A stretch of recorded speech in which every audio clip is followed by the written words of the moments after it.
savez, dans le cadre de la lutte contre la propagation du coronavirus, Emmanuel Macron et Christophe Castaner ont annoncé un certain nombre de mesures qui vont restreindre la liberté de circulation de chacun d'entre nous.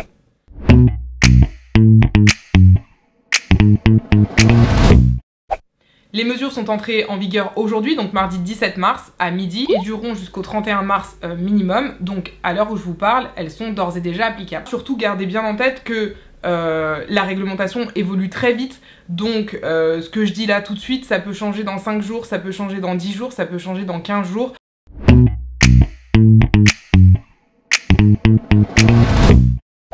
D'abord, on va voir les situations dans lesquelles vous avez le droit de sortir.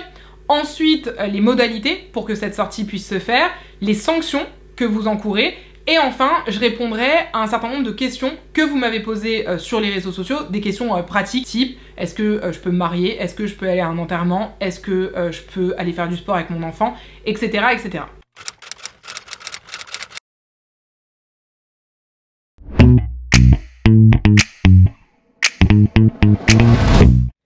Non, ce n'est pas une interdiction de sortir totale, puisqu'il va y avoir quelques motifs qui vont justifier vos sorties. Mais avant que je les détaille justement, ces motifs, il faut bien avoir à l'esprit que la règle, pour le moment, c'est de rester chez soi. Et la sortie doit rester l'exception.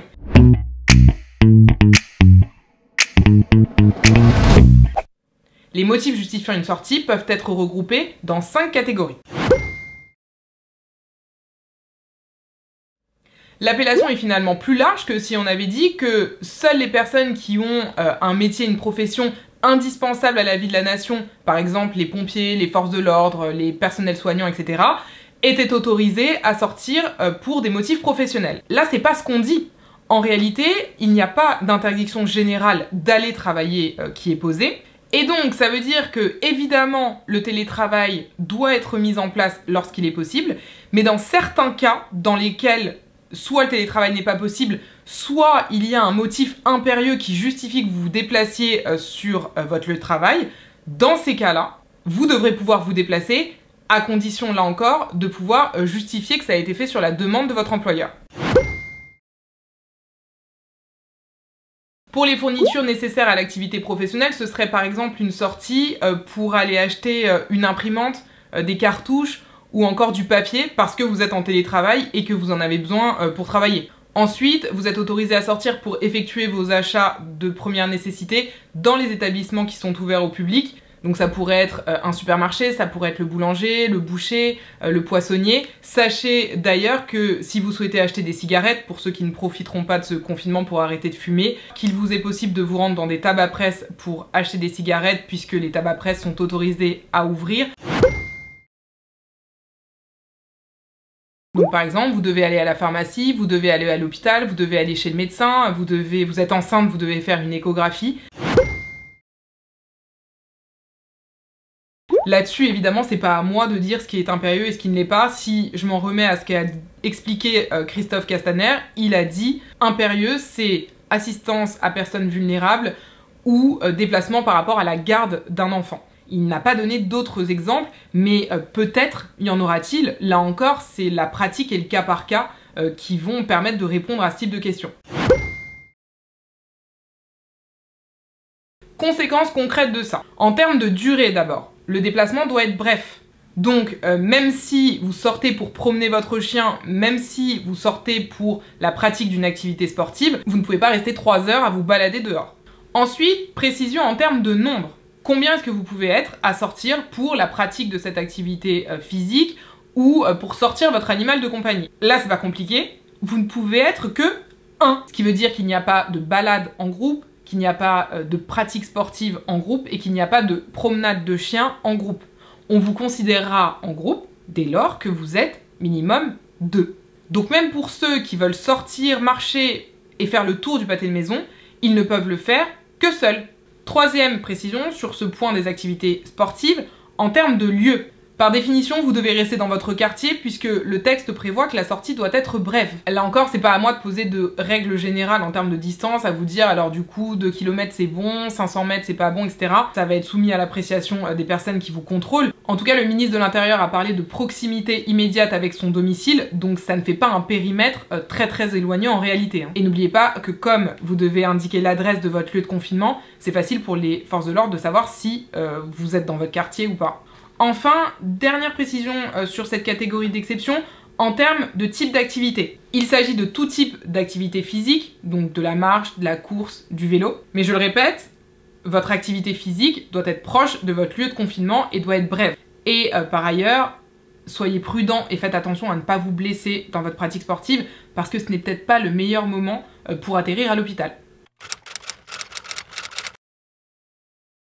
Vous ne pouvez plus sortir sans avoir avec vous une attestation sur l'honneur justifiant du motif de votre sortie. Cette attestation que vous pouvez télécharger sur le site du gouvernement et du ministère de l'Intérieur, je vous mettrai le lien en description. Vous devez la remplir avec votre nom, votre prénom, votre adresse. Attention, c'est l'adresse du lieu de confinement, donc si votre lieu de confinement n'est pas votre adresse habituelle, ne vous trompez pas. Le motif de sortie, la date et votre signature. Ces informations sont obligatoires. Et on est bien d'accord que cette attestation doit être remplie à chaque fois que vous sortez. Ça veut dire que si vous sortez à 8 h pour promener votre chien, il faut que vous ayez votre attestation avec la case correspondante de cocher. Et si vous ressortez à 16 h pour aller faire une course, à ce moment-là, il faut une autre attestation avec la bonne case cochée et le bonjour. Lorsque vous sortez pour un motif professionnel, il va falloir ajouter une attestation de l'employeur. Attestation qui assure de ce que il vous a bien demandé de venir travailler parce que le télétravail n'est pas possible notamment. Sinon ça serait trop facile, vous allez être contrôlé, vous allez dire oui bah là je suis en voiture parce que c'est mon employeur qui m'a demandé d'aller travailler et puis en fait vous n'allez pas du tout là-bas. Et toute infraction à la réglementation sera sanctionnée d'une amende. Aujourd'hui, elle est de 38 €, mais le ministre de l'Intérieur a d'ores et déjà annoncé qu'elle allait être augmentée. Il me semble qu'il a parlé de 135 €. Maintenant qu'on a fait le point sur la réglementation, je vais reprendre un certain nombre de questions que vous m'avez posées sur les réseaux.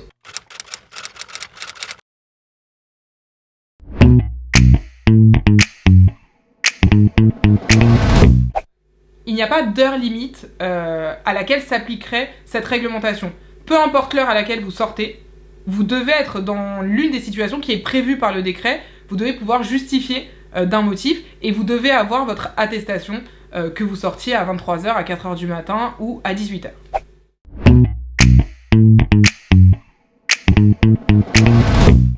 A priori, on aura plus de temps que d'habitude, donc on peut réécrire l'attestation sur une feuille de papier libre. Après, je peux comprendre que ça puisse être fastidieux et que certains n'aient pas envie de le faire. Donc dans ce cas-là, comme je l'ai dit, a priori, il faut imprimer votre attestation. Mais à l'heure du numérique, j'imagine qu'il est également possible de remplir son attestation sur son ordinateur, de la signer, n'oubliez surtout pas cette étape de signature, et de la conserver sur son téléphone portable, comme ça lorsque vous sortez, vous la présentez aux forces de l'ordre.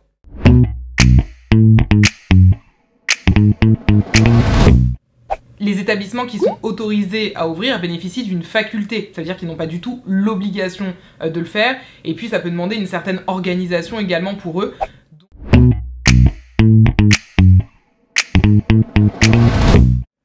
Alors, le décret est absolument silencieux sur les déplacements dans des services publics. Donc, comme rien n'est dit, on devrait en déduire qu'il n'est pas possible de se rendre à la poste, ni à la mairie, ni à la préfecture, ni nulle part. Mais d'un autre côté, il y a des établissements publics type commissariat qui posent question.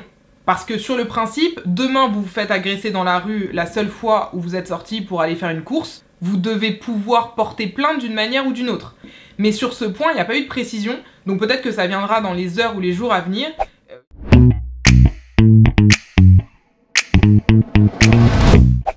Sur le principe, si on s'en tient à ce que dit le décret, vous ne pouvez pas sortir pour d'autres raisons que celles qui y sont prévues. Et le changement de lieu de confinement n'est pas prévu. Sur le principe, vous ne pouvez pas changer le lieu de confinement. Le but, c'est d'éviter d'être au contact d'un certain nombre de personnes. Si vous vous amusez du lundi au vendredi à être à tel endroit, et puis ensuite aller passer votre week-end ailleurs, et puis après, la semaine d'après, aller encore dans un autre endroit, un virus, ça marche pas tout seul. En fait, ça marche au travers d'une personne. Donc il faut éviter d'avoir recours à ce type de changement. Et évidemment, cette question en soulève une autre, c'est celle des violences. Puisque toutes les personnes qui sont victimes de violences ou qui sont susceptibles d'être victimes de violences peuvent se retrouver enfermées avec leur bourreau.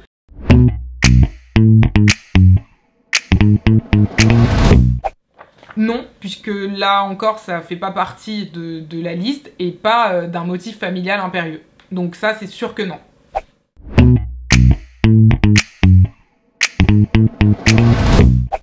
Alors, ce n'est pas interdit puisque c'est explicitement prévu par le décret et je vous l'ai dit, ça a été repris par Christophe Castaner. Donc il est toujours possible pour les parents qui ont une garde alternée de l'enfant de procéder à cet échange de garde. Simplement, peut-être que dans l'intérêt de l'enfant et des personnes qui entourent cet enfant d'ailleurs, les parents vont se mettre d'accord pour décider de laisser l'enfant dans un seul lieu le temps de ces mesures de confinement.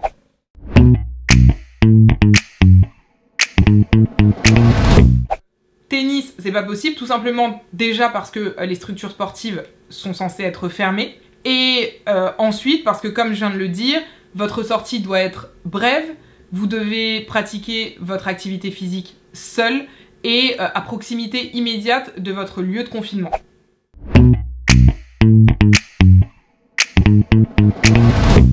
La sortie doit se faire à proximité immédiate de votre lieu de confinement, ce qui veut dire que vous devez pouvoir y accéder à pied, et par ailleurs la sortie doit être brève, et donc le fait de prendre une voiture pour aller faire une activité physique, évidemment ça rajoute du temps et donc ça laisse peu de chance au caractère bref de votre sortie, donc non.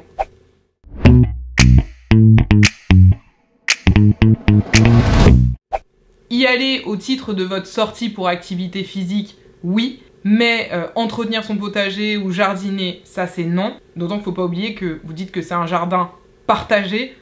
Par définition, s'il est partagé, ça veut dire que d'autres sont susceptibles de s'y rendre.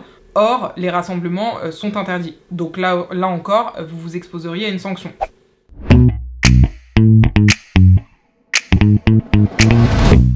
Sur la sortie des enfants pour activité physique, rien n'est dit. Donc sur le principe, eux aussi ont le droit de sortir à proximité immédiate de leur domicile pour un temps court pour exercer une activité sportive. Le problème, c'est que, comme on l'a dit tout à l'heure, la sortie doit se faire de manière individuelle. Il ne faut pas être en groupe, et je vous l'ai dit, on est en groupe à partir du moment où on est plus de 1, donc à partir du moment où on est 2. Or, un enfant de 4-5 ans, par définition, ne peut pas sortir seul dans la rue. Il devrait donc être nécessairement accompagné de ses parents. Et s'il est accompagné par l'un de ses parents, ça veut dire qu'ils sont 2. Et donc, ils contreviennent à ce que prévoit le décret. Donc là encore, c'est difficile de me prononcer dans le sens où si on prend le texte strictement tel qu'il est, la réponse, c'est non. Et d'un autre côté, si on se dit oui, mais les enfants doivent également pouvoir se dépenser de manière brève dans la journée, bah on devrait dire ok, à ce moment-là il peut sortir, mais avec un seul de ses parents qui sort un seul enfant. Mais là encore, ça amène une autre problématique. Si vous avez 5 enfants, est-ce que ça veut dire que vous devez sortir 5 fois dans la journée pour à chaque fois sortir un seul des enfants?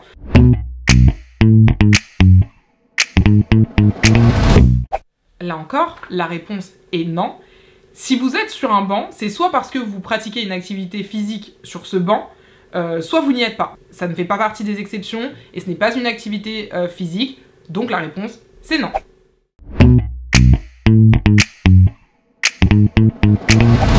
Alors ce qui est sûr, c'est que par exemple si là vous êtes à Paris, vous êtes confiné à Paris, vous ne pouvez pas prendre votre voiture ce week-end pour aller à Deauville et profiter un peu de la mer. Mais admettons que vous viviez en face de la mer. Sur le principe, rien ne vous empêche de descendre et d'aller marcher le long de la plage. Mais là encore, il faut faire attention puisque la sortie, vous devez la faire seule, elle doit être brève, et je l'ai dit, ça doit être à proximité immédiate de votre domicile, donc c'est vraiment la situation de quelqu'un qui habiterait juste à côté de la mer. Mais là encore, il faut faire attention puisque il peut y avoir un certain nombre de personnes qui ont exactement la même idée au même moment, et si c'est le cas, ça veut dire que vous allez vous retrouver à plusieurs sur la plage. Or, les regroupements, les rassemblements sont interdits. Et donc ça pourrait amener un certain nombre de préfets, en fonction des régions, à décider par exemple de la fermeture des plages et de l'interdiction d'y accéder.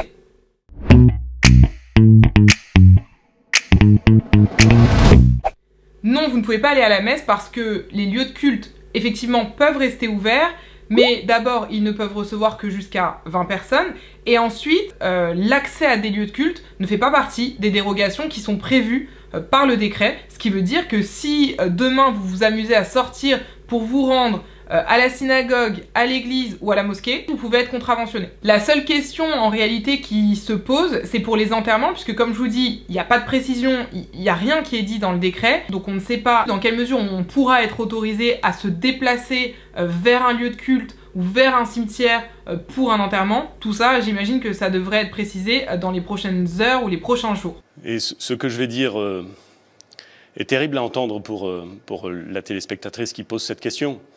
Mais je me dois d'être à la hauteur des fonctions que j'occupe, et donc je vais répondre non. Nous ne devons pas, nous devons limiter au maximum les déplacements, et même dans cette circonstance, et j'ai bien conscience de dire quelque chose d'une très grande dureté, même dans ces circonstances, nous ne devons pas déroger à la règle qui a été fixée.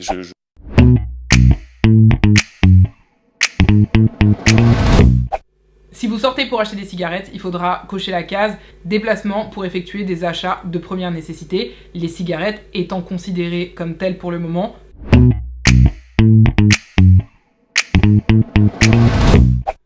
Non, vous ne pouvez pas aller chez le coiffeur, d'abord parce que les coiffeurs ne font pas partie des établissements qui sont autorisés à ouvrir. Et en plus de ça, ce n'est pas un déplacement qui serait considéré comme visant à satisfaire un besoin de première nécessité. Non pour le coiffeur, non pour aller dans votre centre d'esthétique, non pour tout ça.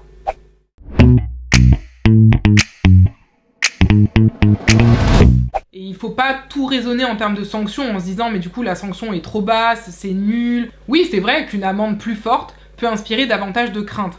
Mais même en mettant une amende forte, même en mettant une peine de prison, vous aurez toujours des gens qui contourneront, qui tricheront, qui joueront avec les règles telles qu'elles sont posées, jusqu'à preuve du contraire. Le viol est interdit, il y a encore des gens qui violent, le meurtre est interdit, il y a encore des gens qui tuent, donc c'est sûrement pas des restrictions à la liberté de circulation qui vont empêcher ceux qui n'ont pas envie de respecter la loi de ne pas la respecter. Mais ce n'est pas parce que certaines personnes ne vont pas respecter les règles relatives à la restriction de la circulation qu'on doit se dire « Ouais bah du coup lui il est sorti, il est parti faire du sport avec sa copine donc je dois faire la même chose ». Au bout d'un moment on vous a donné un cadre et voilà, c'est la même chose, c'est comme ce que je vous disais, c'est comme le meurtre, comme le viol. C'est pas parce que y a des gens qui tuent et des gens qui violent que vous vous dites « Ah oui mais lui il viole et il tue donc moi aussi je dois pouvoir le faire ». Bah là c'est pareil, ça n'aurait pas de sens.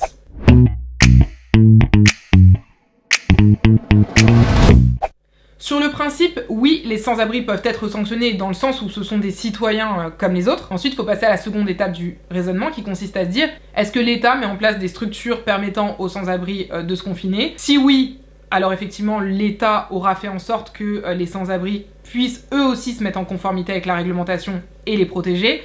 Sinon, ça va quand même être compliqué, alors que toi, en tant qu'État, tu n'as pas fait ce que tu étais censé faire, de venir sanctionner des personnes qui n'ont pas d'autre choix que d'être à la rue.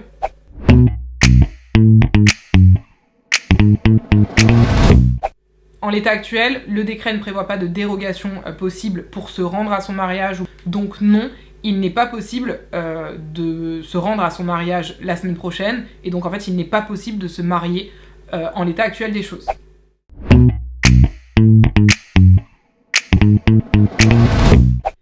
Là encore, ce n'est pas possible, si vous avez un état des lieux à faire, vous ne pourrez pas le faire et donc ce n'est que partie remise.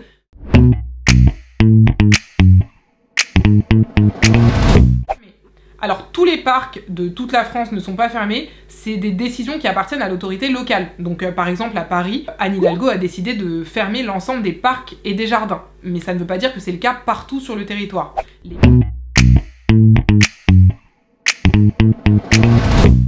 Évidemment, un certain nombre de magasins physiques sont fermés en ce moment, mais vous avez toujours la possibilité de commander sur internet et de vous faire livrer. Voilà, cette vidéo est terminée, j'espère vraiment qu'elle vous a plu et qu'elle vous a apporté des réponses aux questions que vous êtes susceptibles de vous poser.